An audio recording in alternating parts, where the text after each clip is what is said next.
Next چلتے ہیں صاحب. سینیٹر طلال چودھری نے کہا ہے کہ پرویز خٹک امور داخلہ کے مشیر ہیں, وزارت داخلہ سے ان کا کوئی لینا دینا نہیں. دوسری طرف کابینہ ڈویژن میں پبلک افیئر یونٹ نام کی کوئی وزارت نہ ہونے کے باوجود وزیر اور وزیر مملکت مقرر کر دیے گئے ہیں. یار بات سنو, وہ لطیفہ ہے, پتہ نہیں تو کسی نے کہا کہ یار یہ تمہارے افغانستان میں وہ ریلوے تو ہے نہیں, ریلوے کا وزیر رکھا ہوا ہے. تو جو کوئی افغان تھا اس نے آگے سے ہنس کے کہا ہے, یہ بات سنو, تمہارے کوئی لا اینڈ آرڈر کی کوئی صورت حال ہے, تم نے بھی منسٹری وہ انٹیریئر منسٹری رکھی ہوئی ہے, تو تم بھی چبلے مارتے ہو, ہم بھی مار رہے ہیں, مطلب اس کا یہ تھا. اچھا, اب یہ میں کہتا ہوں نا کہ پاکستان اس کمیونٹی کے لیے حلوائی کی دکان ہے. یہ اب کیبنٹ ڈویژن میں پبلک افیئر نام یونٹ کی کوئی چیز ہی نہیں ہے, تو وزیر رکھے ہوئے, تو وزیر رکھے ہوئے ہیں, پالے ہوئے ہیں, رکھے ہوئے ہیں, میں نے بھی کبوتر رکھے ہوئے ہیں. تو اس طرح کی چیزیں بندہ رکھتا ہے. وہ چونکہ پالیٹیشینز ہیں, انہوں نے وزیر رکھے ہوتے ہیں. آپ کے 90% سفیر, ان سے پاکستانی خوش ہیں باہر؟ جاؤ جا کے ذرا سروے کرو, 2 4 5 ملکوں میں چلے جاؤ, سفارت خانے کے بارے میں جو وہ بولتے ہیں. اچھا, دوسری بات یہ ہے کہ سینیٹر طلال چودھری نے کہا پرویز مشیر وزارت داخلہ سے ان کا کوئی لینا نہیں. بے سرا بے تکا صاحب. اچھا, بندہ یہ وہی ہے نا بھنگڑا فیم, چوری پرویز علائی کی گاڑیوں کے آگے بھنگڑے چھنگڑے ڈالنے. اور پھر دوسری وجہ شہرت ہے تنظیم سازی کی. اچھا بھائی, اگر اس کو وزیر بنانا ہی ہے, تم نے اوبلائز کرنا ہی ہے, تو کیبنٹ ڈویژن میں کوئی ایک تنظیم سازی نام کی وزارت بنا لو, جو اس کی وجہ شہرت بھی ہے. اور چھوڑو, یہ پرائے بازو پہ شکرے پالنے والے لوگ ہیں. توبہ, وزیروں کی تعداد گنی نہیں جاتی, ادھر اس ملک کے مسائل کی تعداد گنی نہیں جاتی. ٹھیک حسن صاحب, آگے چلتے ہیں. گزشتہ روز چیئرمین سینٹ یوسف رضا گیلانی نے 2 گرفتار سینیٹرز کو کے پروڈکشن آرڈر جاری کر کے کہا کہ اگر پنجاب حکومت نے گرفتار سینیٹرز کو پیش نہ کیا تو احتجاجاً اجلاس کی صدارت نہیں کروں گا. آج جب ایک سینیٹر کو پیش کیا گیا تو چیئرمین نے اجلاس کی صدارت کرتے ہوئے کہا کہ میرے آرڈر پر مکمل عمل نہیں ہوا. گیلانی صاحب کا بھی جواب نہیں ہے, بھلے آدمی ہیں, پانی میں مدانی چلا کے وہ اب مکھن نکلنے کا انتظار کر رہے ہیں. وہ انہوں نے بھی کہا ہے کہ بھی ٹھیک ہے, اس کا بلف کال کر دیں, ایک آدھ پیش کر دیں تو آ جائے گا. اچھا, اجلاس کی صدارت نہیں کریں گے تو پھر بھی کیا ہو جائے گا, کر لیں گے تب بھی کیا نکل آیا ہے. تو تھوڑی کو بہت سمجھو آپ, بھاگتے چور کی لنگوٹی ایک آگے, آپ کا بھرم رہ گیا, سلسلہ چل رہا ہے جیسا بھی ہے. یہ ایک ایسا درخت ہے, یاد رکھنا, میں کہتا ہوں نا, دیوار چین پہ لکھ دو حکومت پاکستان, ڈھہنی شروع ہو جائے گی. تو یہ ایک چلا گیا, ایک آ گیا, تو صدارت کروں گا نہیں کروں گا. لوگوں کو اس سے کیا لینا دینا ہے؟ مہنگائی کم ہو گئی ہے, جاؤ جا کے باہر حال دیکھو لوگوں کا. جی بالکل ٹھیک ہے صاحب. نیکسٹ خبر, آئی ایم ایف نے بجلی بلوں میں ریلیف کی تجویز مسترد کر دی ہے, جبکہ تنخواہ دار پر ٹیکسز کا بوجھ کم کرنے کی تجویز زیر غور ہے. ایک اور اخباری رپورٹ کے مطابق آئی ایم ایف نے 1250 ارب روپے بینکوں سے ادھار لینے کی حکومتی حکمت عملی پر اعتراض اٹھا دیا.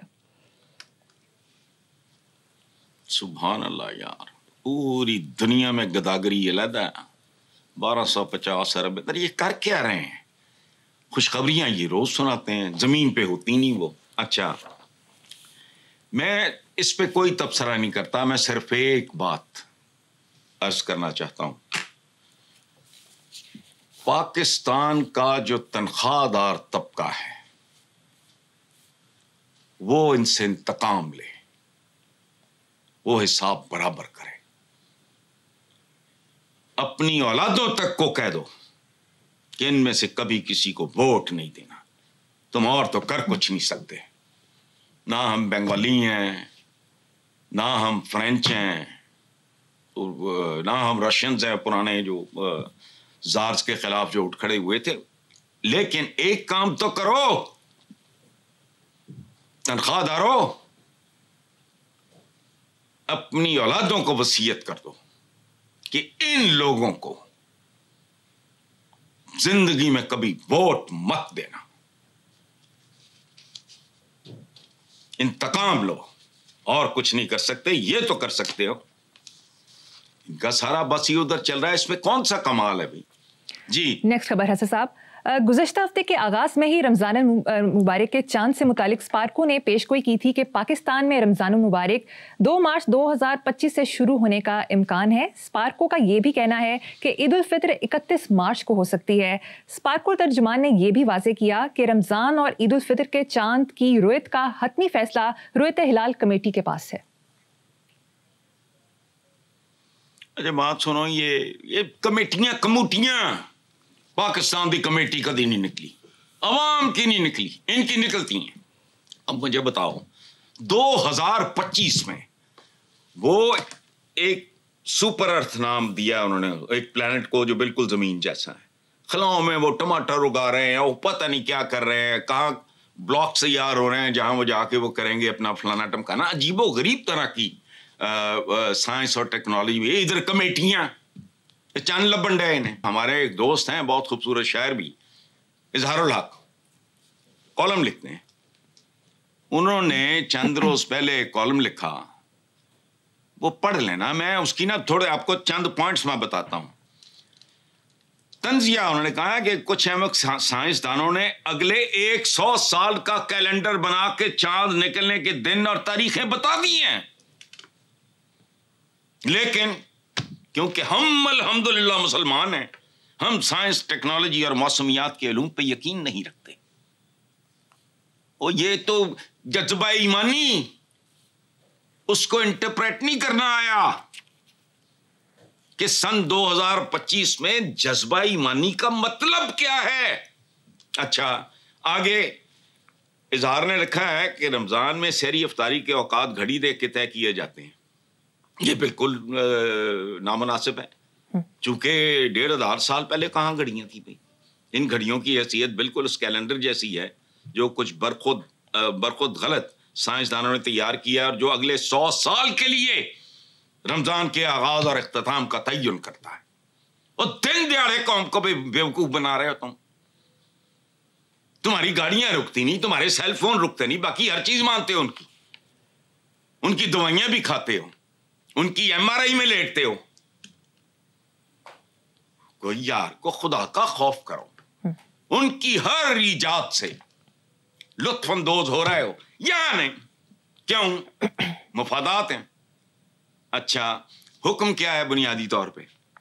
کہ اس وقت تک کھاؤ پیو جب تک سیاہی شب کی دھاری سے سفیدہ صبح کی دھاری نمایاں فرق نہ تھا. اچھا انصاف اور واضح حکم کی تعمیل کا بہترین طریقہ یہ ہے کہ رویت حلال کمیٹی کے معزز سربراہ بنفس نفیس سحری کے بعد چھت پہ چڑھ کے دیکھیں، اور جیسے ہی سیاہی شب کی دھاری سے سفیدہ صبح کی دھاری نمایاں نظر آئے سحری بند ہونے کا اعلان کیا کریں. کیلنڈر کی بنیاد پر روزہ نہیں رکھا جا سکتا، عید نہیں منائی جا سکتی، تو گھڑیوں پہ نمازیں کیسی ہوئیں؟ کیا کر رہے ہو؟ کن زمانوں میں انہوں نے اس سپیڈ کا جہاز بنا لیا، اس سپیڈ کی ٹرین بنا لی. اور خدا کا خوف کرو، کھیلنا بند کرو اس قوم کے ساتھ. وہ پتہ نہیں کون کون سی پیش گوئیاں کر رہے ہیں، ادھر بیٹھے ہیں رویت ہلال.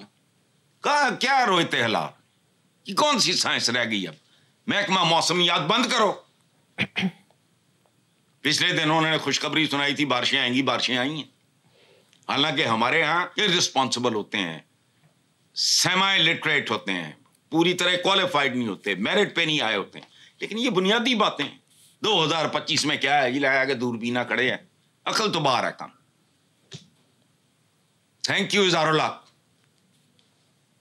کالم لکھا ہے کچھ تو لوگوں کو پلے پڑا ہوگا، کوئی تو ایریا چھوڑ دو یار جہاں کربا پروری یا لوگوں کے اس کے پہ پالنے شکرے